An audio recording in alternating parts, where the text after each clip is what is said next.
ශාලෝම් සුබ දවසක්. සිංහල බසින් හෙබ්‍රෙව් උගනිමු. බයිබලයේ හෙබ්‍රෙව් භාෂාව දැන ගැනීම කිතුමට අවශ්‍යද යන පාඩම් මාලාවේ තවත් එක් පාඩමක් ඔබ සමග බෙදා ගැනීමටයි මම සූදානම් වන්නේ. දෙවියන් වහන්සේගේ නොසැලෙන විශ්වාසවන්තකම. විශ්වාසවන්තකම කියන වචනය එමුනා යන වචනය ගැනයි අද දවසේදී අපි ඉගෙන ගන්නට සූදානම් වන්නේ. හෙබ්‍රෙව් භාෂාවේ එමුනා යන වචනේ තේරුම විශ්වාසය යන්නයි. ආමේන් සහ එමුනා යන වචන දෙකේම ප්‍රධාන අක්ෂර සමාන බව ඔබට දකින්නට පුළුවන්. අලෙෆ් අක්ෂරය, මෙම් අක්ෂරය සහ නුන් අක්ෂරය. එකම වචන මූලයකින් මෙම වචන දෙකම පැවතෙනවා. එමුනා යන වචනේ අර්ථය හුදෙක් මනසින් යමක් විශ්වාස කිරීම පමණක් නොව අත්දැකීම, පරිචය හෝ පුහුණුව තුළින් ඇති කරගන්නා විශ්වාසවන්තකම් හෝ ස්ථිර බව යන්න ආමෙන් යන වචනය ගැන උගන්වනකොට මම ඔබට කියලා දුන්නා. හෙබ්‍රෙව් චින්තනයට අනුව එමුනා යනු ක්‍රියාවක්. යම් ශිල්පියෙකු තම කාර්යයෙහි දක්ෂ වන තෙක් පුහුණු වන්නාක් වැනි නොසැලෙන කැපවීමක් මෙම වචනය මගින් නිරූපණය කරනවා. අද දවසේදී අපි විශේෂයෙන් අවධානය යොමු කරන්න බලාපොරොත්තු වෙනවා විලාප ගී 3:22-23 පදත්, ඒ වගේම ද්විතීය නීති සංග්‍රහයේ නැත්නම් ද්විතීය කතාව පොතේ 7 වෙනි පරිච්ඡේදයේ 9 වන පදයත්, හබකුක් පොතේ 3 වෙනි පරිච්ඡේදයේ 17 ඉඳලා 22 කියන 17 සිට 19 කියන කොටස දක්වා අපගේ අවධානය යොමු කරන්න යනවා. මේ බයිබල් කොටස් තුනත් සමග අපිට ඉතාමත් වැදගත් වචන කීපයක් අද දවසේ අපි ඉගෙන ගනිමු. එහිදී විශේෂයෙන් විලාප ගී පොතේ පැරණි පරිවර්තනයට අනුව අපිට දකින්න තියෙන්නේ අප විනාශ නොවුනේ ස්වාමින් වහන්සේගේ කරුණාවල් හෙසෙත් නිසාත්, උන්වහන්සේගේ අනුකම්පාවල් රඛූම් නොනවතින නිසාත්ය. ඒවා උදේ නුදේ අලුත් වී තිබේ. ඔබගේ විශ්වාසවන්තකම එමුනා මහත්ය යනුවෙන් තමයි එහි සඳහන් කර තිබෙන්නේ.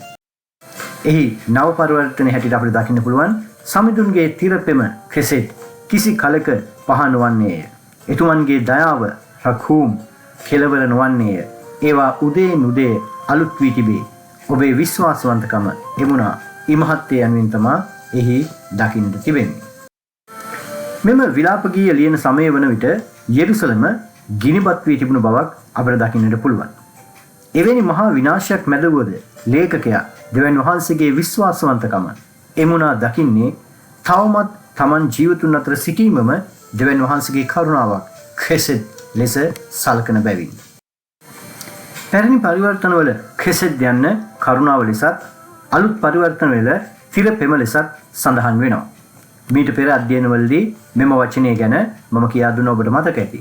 මෙහි අර්ථය වන්නේ අචල ප්‍රේමය, විශ්වාසවන්ත ප්‍රේමය, කරුණාව, දයා, අනුකම්පාව. මෙහි අදහස හුදෙක් හැඟීමක් නොව සම්බන්ධතාවක් මත පදනම් වූ ක්‍රියාවන්ගේ එකතුවක් බවත්, මෙය ගිවිසුම්ගත විශ්වාසවන්තකම ලෙසද හඳුන්වන්නට පුළුවන් බවත්, දුන් පොරොන්දුව හෝ ගිවිසුම නොකඩවා පවත්වාගෙන යාම, එසේම යමෙකුට ලැබිය යුතු දඬුවම හෝ අයහපත ලබා නොදී ඒ වෙනුවට අනුකම්පාව දැක්වීම, සාමාන්‍යයෙන් අපේක්ෂා කරන යුතුයකම් සහ වගකීම් ඉක්මවා ගිය විශේෂ කරුණාවක් සහ අනුග්‍රහයක් දැක්වීම මෙයින් අදහස් වෙන බව ඔබ දැනටමත් දන්නවා. එසේම සැබෑ සෙනෙහසකින් හා බැඳීමක් ඇති වූ උණුසුම් හැඟීමක් ලෙසත් උපකාර කිරීම, දීම සහ අනුකම්පාව වැනි ක්‍රියාවන් තුළින් ප්‍රකාශ වීම අනිවාර්ය බවත් ඔබ දැනටමත් දන්නවා. මේ කාලයත් සමග වෙනස් නොවන කිසි විටකත් අත් නොහැරෙන නොසැලෙන කැපවීමක්. එයයි ගිවිසුම්ගත ස්වභාවය.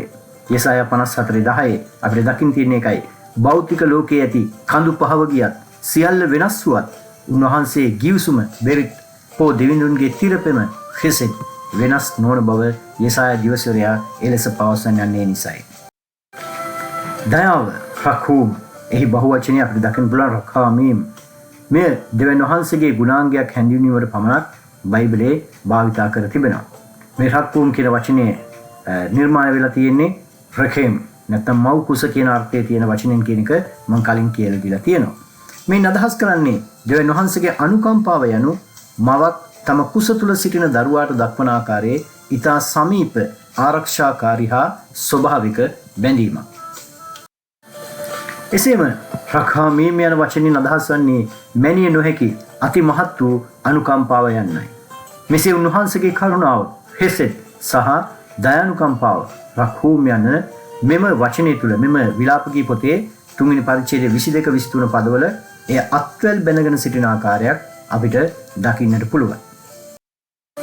මෙහි ඇති අනෙක් වැදගත් වචනේ අද දවසේ මාතෘකාව වන විශ්වාසවන්තකම එමුණා. දෙවියන් වහන්සේ සහ මිනිසා අතර සම්බන්ධයේදී මෙන්ම මිනිසා සහ මිනිසා අතර සම්බන්ධයේදීද විශ්වාසවන්තකම යන්න ඉතා වැදගත්. අපි දකිනවා විවාහ ජීවිතය තුළ, ඒ වගේම ව්‍යාපාරික ශාස්ත්‍රය තුළ, එහෙම නැත්නම් දේශපාලනය තුළ කුමන ශාස්ත්‍රයක් ගත්තත් විශ්වාසවන්තකම කියන දේ ඉතාමත් වැදගත් වෙනවා. අපිට දකින්න පුළුවන් ශුද්ධ ලියවිල පුරාවටම මේ විශ්වාසවන්තකම තුළ ලැබුවා වූ ජයග්‍රහණය. මන්ද යේසුස් ක්‍රිස්තුස් වහන්සේ මෙලොවට පැමිණියේ එම සම්බන්ධය මේ විශ්වාසවන්තකම එකිනෙකා අතර නැවත ඇති කිරීමට බව අපිට ශුද්ධ ලියවිල තුළ දකින්නට පුළුවන්. මෙය විශ්වාසය යන අදහසට වඩා බෙහෙවින් පුළුල්. මෙම වචනේ බිහිවී ඇත්තේ අමාන් යන වචන මූලයෙන්. එහි අර්ථය වන්නේ සවිමත් කිරීම හෝ ස්ථාවරව පැවතීම යන්නයි. ඒ අනුව විශ්වාසවන්තකම එමුණා ක්‍රියාවක් මිස හැඟීමක් නොවේ. ඒ යමෙකු මත යැපීම සහ ස්ථාවරව රැඳී සිටීම එයින් පෙන්눔 කරනවා. මෙහි මූලික අදහස වන්නේ පර්වතයක් මෙන් නොසැලී සිටීම යන්නයි. යමෙකු විශ්වාසවන්තයි එමුණා යනු ඕනෑම තත්වයක් යටතේ වෙනස් නොවී සිටීම මෙයින් අදහස් කරනවා. එසේම මේ එමෙත් සත්‍ය යන සංකල්පයේම නොහොත් සත්‍ය යන කාසියෙම අනෙක් පැත්ත හා සමාන බව අපට තේරුම් ගන්නට පුළුවන්. යමක් සත්‍ය එමෙත් වන්නේ ඒ කාලයත් සමග නොවෙනස්ව පවතින නිසායි. එසේත් නැත්නම් එහි ඇති විශ්වාසවන්තකම එමුණා නිසායි. හෙබ්‍රෙව් වශයෙන් එමුණා යන්නට කදිම උදාහරණයක් වන්නේ නිවසක අත්තිවාරම හෝ නිවසේ ඇති ප්‍රධාන කුළුණුයි. කුළුණා නිවසේ වහලේ දරාගෙන සිටින්නේ ඊට විශ්වාසවන්තව සහ ස්ථාවරව.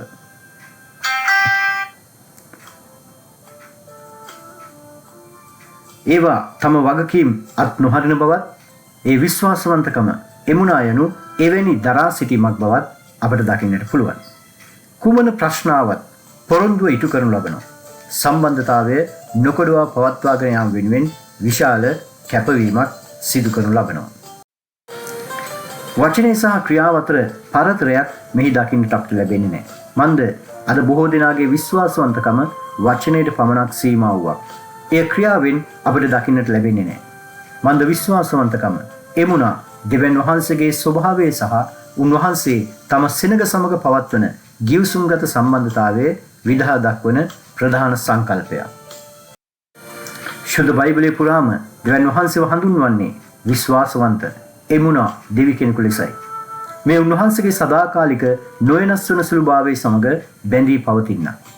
ද්විතීය නීති සංග්‍රහය නැත්නම් ද්විතීය කතා පොතේ 7 වන පරිච්ඡේදයේ 9 වන පදයේ සඳහන් වෙත්තේ ඔබේ දෙවි සම්දානන් වහන්සේ පමණක් දෙවියන් වහන්සේ බවත් උන්වහන්සේ විශ්වාසවන්ත දෙවි කෙනෙකු බවත් දැනගන්න යන්නේ. මෙහි හෙබ්‍රෙව් වචනේ නැත්තේ හාඑල් හානෙඑමාන් යන්නේ. හාඑල් හානෙඑමාන් යනුවෙන් තමයි මෙහි සඳහන් කර තිබෙන්නේ. මෙය එමුණා යන වචනයට සමාන අමාන් යන වචන මූලයෙන් බිහිවුවක් බව ඔබට දකින්නට පුළුවන්. මේ අදහස් කරන්නේ පරීක්ෂාවට ලක් කරලා එහෙම නැත්නම් යම් කිසි දෙයක් සෝදිසි කරලා විශ්වාස කළ හැකි බව ඔප්පු කරන ලද යන්නයි. දෙවියන් වහන්සේ විශ්වාසවන්ත වන්නේ උන්වහන්සේ අතීතයේදී තම සෙනගට දුන් පොරොන්දු ඉටු කර ඇති බැවින්. උන්වහන්සේව නෙඑමාන් ලෙස හැඳින්වීමෙන් අදහස් වන්නේ උන්වහන්සේ මත ඕනෑම බරක් තැබිය හැකි ස්ථීර පර්වතයක් වන බවයි. දෙවියන් වහන්සේගේ විශ්වාසවන්තකම එමුණා යනු වියලි නීතියක් නොව ඒ ප්‍රේමය හා කරුණාව කෙසෙත් මත පදනම් කරගත් පක්ෂපාතීත්වයක් බව අපිට තේරුම් ගන්නට පුළුවන්. දෙවියන් වහන්සේගේ විශ්වාසවන්තකම එමුණා දහස් ගණන් පරම්පරා දක්වා පවතින බව පැවසීමෙන් ඒට සීමාවක් නැති බවත් අප්‍රමාණවත් බවත් සංකේතවත් කරනවා. දෙවියන් වහන්සේ විශ්වාසවන්ත එමුණා වන්නේ යමක් කරන නිසාම නොව ඒ උන්වහන්සේගේ ස්වභාවය වන නිසාවෙන්. විලාප ගී 3:23 අපි නැවත වැළුවොත් අපිට දකින්න පුළුවන්. එහි පවසන ආකාරයට මේ සෑම උදේකම අලුත් වන කරුණාවක්, අලුත් වන කෙසෙක් අපගේ වැරදි නිසා අප විනාශ නොවන පිණිස උන්වහන්සේගේ අනුකම්පාව රක්හූ ක්ෂය නොවි එය සෑම හිරුදාවකදීම නැවුම්ව අප වෙත පැමිණෙනවා. ඊයේ දින අඳුර කුමක් වුණත් අද උදෑසන දෙවිඳුන් ඔබට නව බලාපොරොත්තුවක් ලබා දෙන්නට සූදානමින් සිටිනවා. එසේම හබකුක් පොතේ 3 වෙනි පරිච්ඡේදයේ 17 සිට 19 දක්වා කොටස රණුව හිස් අතින් වුවද කිසිත් නැතිව සියල්ල අහිමිව දෙවිඳුන් කෙරෙහි විශ්වාසය තබන්නට පුළුවන්. එහි සඳහන් වෙනවා අත්තිකාගස පල නොදරුවත් ඒ වගේ වචන ගොඩාක් කීර්වල අවසානයේ අපිට දකින්න පුළුවන් සියල්ල හිස්ව ගියත් සමිඳුන් කෙරෙහි මම ප්‍රීති වෙමි. මාගේ ගැලවීමේ දෙවිඳුන් කෙරෙහි ප්‍රීති ප්‍රමෝද වෙමි. මෙතන එහි තිබෙන අනිකුත් හෙබ්‍රේ වචන පැහැදිලි කරන්න යන්නේ අද දවසේ එක වෙනත් දවසකදී මම පැහැදිලි කරන්නම්. මෙතන මේ ප්‍රීති ප්‍රමෝද වීම නටමින් කැරකෙමින් ප්‍රීති වීමක් තමයි සඳහන් වෙන්නේ. අපිට පුළුවන් ද සියල්ල අහිමි වුණාම දෙවිඳුන් ඉදිරියේ මෙලෙස ප්‍රීති වෙන්නට. ඒකයි දෙවියන් වහන්සේගේ විශ්වාසවන්තකම. එහිදී අප දෙවියන් වහන්සේට දක්වනා විශ්වාසවන්තකම එහිදී අපිට තේරුම් ගන්නට පුළුවන්. සැබෑ විශ්වාසවන්තකම එමුණා යනු ආශිර්වාද ලැබෙන විට පමණක් නොව සියල්ල අහිමි වූ මොහොතේදී දෙවියන් වහන්සේ මත ස්ථාවරව රැඳී සිටීමයි. දෙවිඳුන් කෙරෙහි විශ්වාසවන්ත වන්නාට ඕනෑම කඳු මුදුනක් හෝ අභියෝගයක් ජය ගැනීමට උන්වහන්සේ මඟ පෙන්වනවා. මන්ද දෙවියන් වහන්සේ නෙහෙමාන් විශ්වාසවන්ත වනසේක. රුත්ගේ කතාව බයිබලයේ විශ්වාසවන්තකමට ඇති හොඳම උදාහරණයක්. ඇය තම ස්වාම පුරුෂයා මිය ගියාට පසුව ඇයට තම මව් රටට හෝ තම නෑදෑයන් අතරට යාමට කිසිම බාධාවක් තිබුණේ නැහැ. එහෙත් ඇය තම නැන්දනියට දැක්වුවා වූ විශ්වාසවන්තකම පක්ෂපාතීත්වය නිසා ඇය පැවසුවේ ඔබ යන තැනට මමත් එන්නෙමි. ඔබේ සෙනඟ මාගේ සෙනඟ වන්නෝය. ඔබේ දෙවියන් වහන්සේ මාගේ දෙවියන් වහන්සේ වන්නේ යන්නේ. එසේම ආබ්‍රහම් තමාට දෙවිඳුන් දුන් පොරොන්දුව කෙරේ විශ්වාසවන්ත වෙමින් උන්වහන්සේ පෙන්වා දුන් ගමන් මාර්ගයේ ගමන් කරමින් සිටියා. ඔහුට තමාගේ පුතාව පූජා කරන්න කිව්වත්, ඔහුට තමාගේ සියල්ල අත්හරින්නට සිද්ධ වුණත්, කුමන දුෂ්කරතාවයක් මැතුණත් මත වුණත් දෙවියන් වහන්සේ කෙරෙහි විශ්වාසවන්තකමින් කටයුතු කළා. යෝසෙෆ් පොතිපර්ගේ නිවසේදී තම විශ්වාසවන්තභාවය ඔහුගේ ස්වාමියට පමණක් නෙමේ දෙවියන් වහන්සේ වෙනුවෙනුත් ඒ විශ්වාසවන්තභාවය ඔහු රැකගත්තා. මාගේ දෙවියන් වහන්සේ ඉදිරියේ මෙවැනි දෙයක් කරන්නට කිසිසේත් බැහැ යනුවෙන් ඔහු පැහැදිලිව ප්‍රකාශ කරනවා. කිසිවෙකු බලා නොසිටින අවස්ථාවක පවා රහසින්වත් පව නොකර විශ්වාසවන්තව සිටීම දෙවිඳුන් අපගෙන් බලාපොරොත්තු වන්නා. විශ්වාසවන්තකම එමුණා කීකරු කමේද ලක්ෂණයක්. යේසුස් වහන්සේ මරණයේදී පවා විශ්වාසවන්තව දෙවිඳුන්ට කීකරු සේක. ඔබ මේ වචන ඉගෙන ගන්නකොට ශුද්ධ බයිබලයත් පරිහරණය කරමින් ඒ බයිබල් පද කියවලා ඒ තේරුම්ගෙන මේ පාඩමත් සමග එකතු වෙන්න කියලා ඔබෙන් ඉල්ලා සිටිනවා. ස්තුතියි ජේසුස් පිටයි.